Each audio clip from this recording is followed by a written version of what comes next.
PM किसान योजना रे आसिला गोटे बहुत बड़ खुशी खबर आसिला पीएम किसान योजनार 18तम किस्ती 2000 टंका। तेबे केउ मानकर अकाउंट को आसिला पीएम किसान योजनार 2000 टंका। चलंतु आमे एही वीडियो माध्यम संपूर्ण डिटेल जानिबा। एही वीडियो देखिबा आगु वीडियो गोटे लाइक कर दियंतु एवं सब्सक्राइब कर नथिले एबे जाई आम चैनल को सब्सक्राइब कर दियंतु, जहा फଳରେ कि आमे अपलोड करिबार वीडियो आपण माने सर्वप्रथमे पाई परिबे।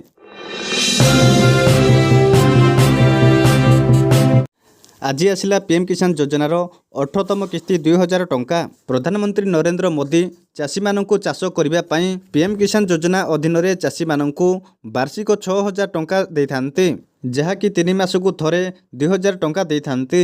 आज प्रधानमंत्री नरेंद्र मोदी महाराष्ट्र वासिम को 12टारे आसी पीएम किसान योजनार 18तम किस्ती टंका प्रदान करचंती एवं पूर्वर 17तम किस्ती रे प्रधानमंत्री नरेंद्र मोदी वाराणसी गस्त समय प्रधानमंत्री नरेंद्र मोदी 17तम किस्ती योग्य हिताधिकारी अकाउंट को पठाई, जार लाभ 9 कोटी चाषी मानकर अकाउंट को दिया जाइथिला एवं अनेक हिताधिकारी पीएम किसान योजना रे वंचित थिले। कारण जो माने पीएम किसान योजना रे जो माने ई-केवाईसी करि नथिले से माने पीएम किसान योजनार टंका पाई नथिले।